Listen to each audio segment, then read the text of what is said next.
Hello my dear Taurus, welcome back sa ating channel. Ang gagawin natin ngayon is collective reading. Thank you so much sa walang sawang suporta sa ating channel. Thank you very much sa pag-aabang. Sa mga bagong subscribers, sa mga bago nating tagapanood, welcome po sa ating channel. Ang gamit ko ngayon is ang ating black card. Medyo matagal akong nagpahinga my dear sa baraha na ito. Medyo intense kasi my dear ang energy ng card na ito. Normally, nilalabas niya talaga my dear lahat ng lihim. Okay? So, umpisahan natin my dear ang reading mo sa pagkuha ng 12 cards will be followed by 9 cards and i-close natin ng 4 cards. Okay? So, let's go my dear Taurus. 12 cards. My dear, sa abot na makakaya natin, iwasan nating makuha dito si Ace of Speed kasi maraming hindi maganda na dalang energy si Ace of Speed. Okay? Sa abot na makakaya natin ay iwasan talaga natin siya or wag siyang lumabas sa ating reading kasi maraming mga negative energy na kasama yung Ace of Speed na yan. 1, 2, 3, 4, 5. Ay, 2, 4, 6. Okay, 6 pa. Okay. And yung energy din, my dear, ng mas lamang yung pula sa itim, yung parang ganon, okay? Sa bagay, hindi ko na masyadong i-explain dito yung kasi baka hindi mo rin naman magets. So, sunod ka na lang sa ating reading, my dear Taurus. Kompleto na ang ating 12 cards. Kung makukuha lang natin. Ayan. Ayaw niya makuha. Wala kasi akong kuko. Pag ako ay nag-nail cutter or naggugupit ng kuko ko, pud-pud talaga. Okay. So, let's go, my dear. Are you ready? Taurus?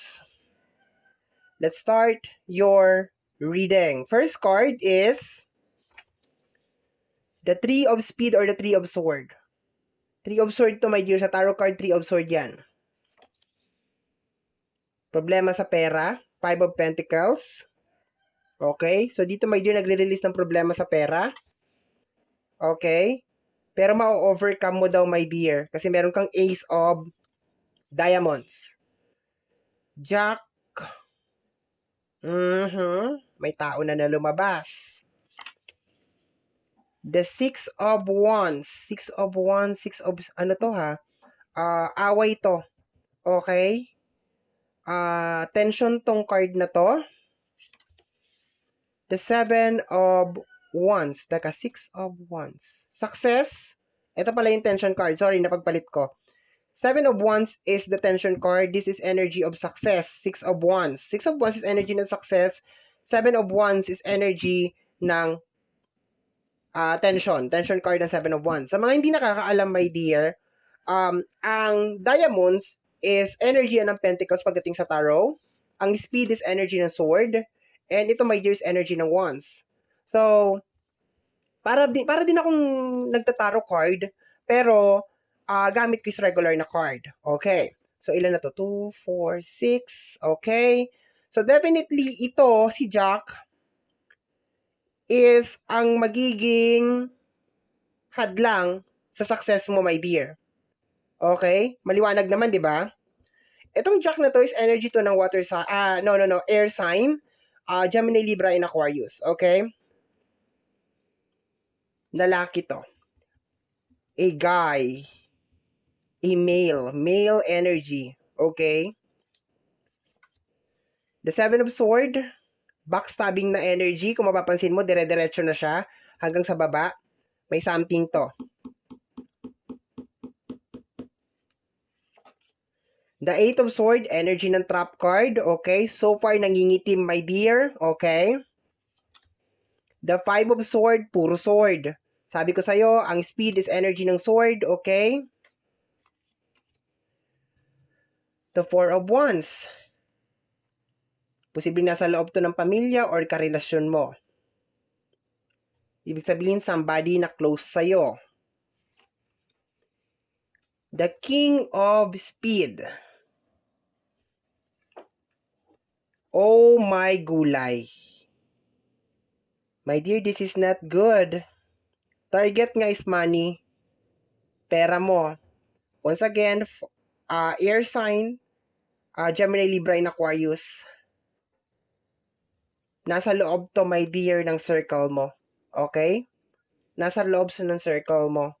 Be aware, my dear, nasa loob to ng circle mo. Meron 7 of Wands, 7 of Sword dito. May 3 of Sword. Ayan. So, baka siya yung nagiging reason kung bakit ka nagkakaroon ng problema as of this moment. Sabi ko, my dear, hindi pwedeng lumabas tong card na to, pero lumabas siya.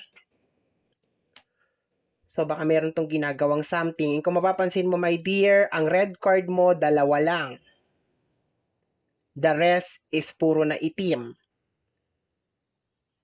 1, 2, 3, 4. 5 na sword. 1, 2, 3. No, actually, 3 lang yung wands mo eh. Marami ang sword, oh. So, I will be very, very careful, my dear. Okay. Eto to, lalaki. Lalaki, my dear. Lalaki.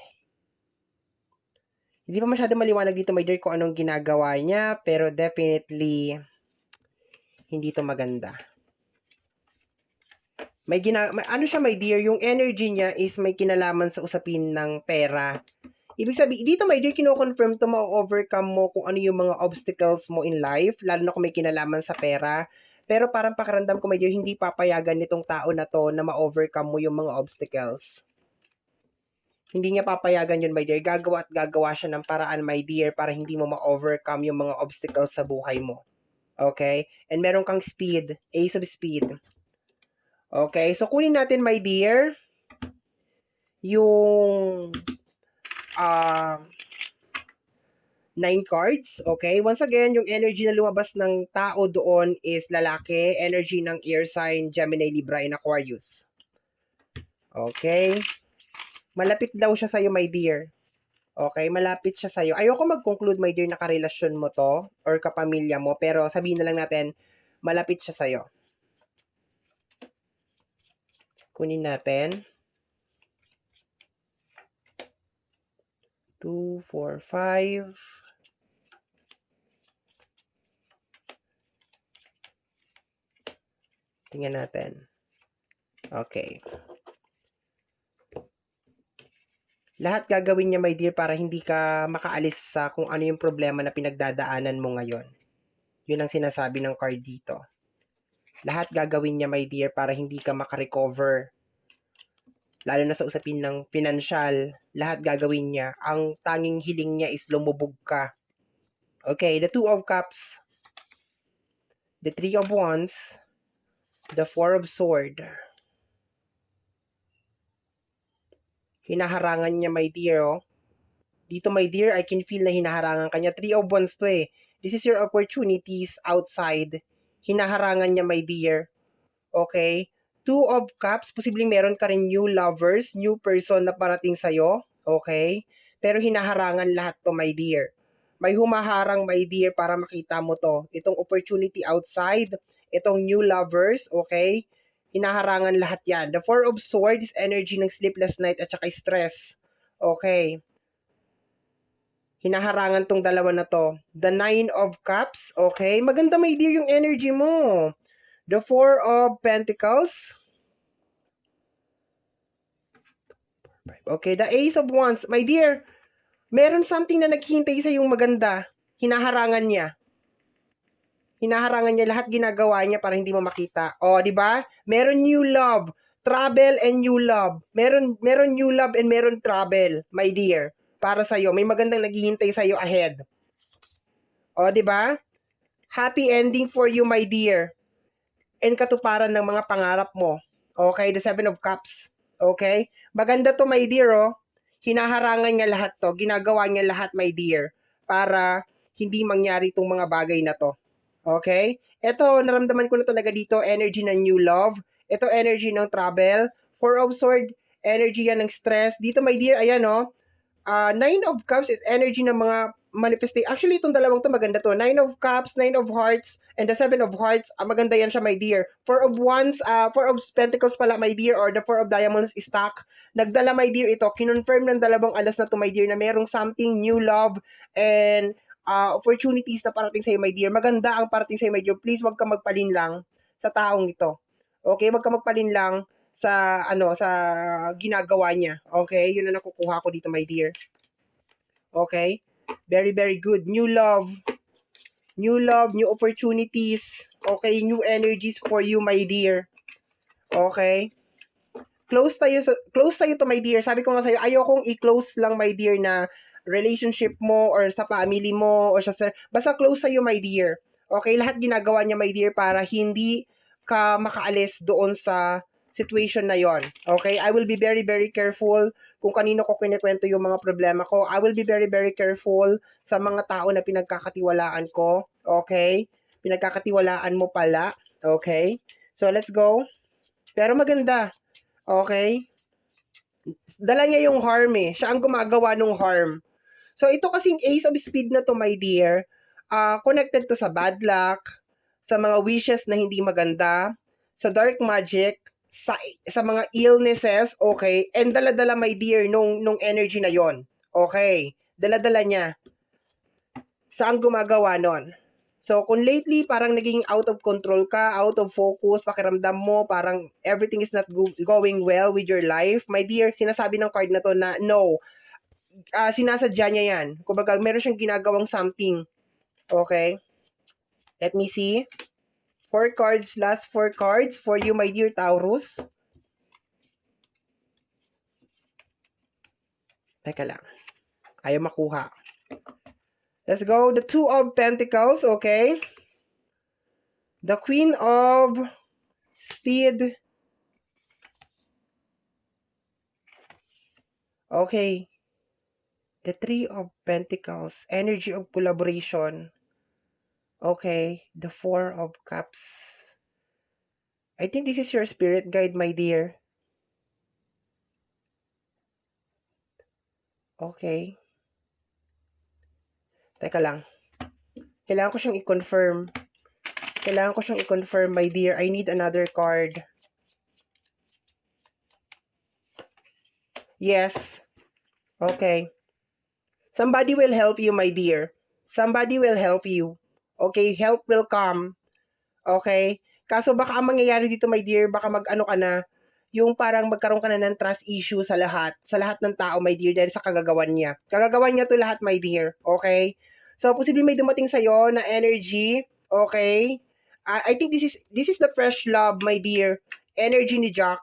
Okay? This is the fresh love. Darating to, my dear, tutulungan ka niya, my dear. Pero posibleng nakukuha ko dito baka magkaroon ka ng trust issue na, okay? Baka hindi ka na talaga naniniwala sa mga ganitong eksena, pero may parating sa'yo, my dear, energy ni Jack of Hearts.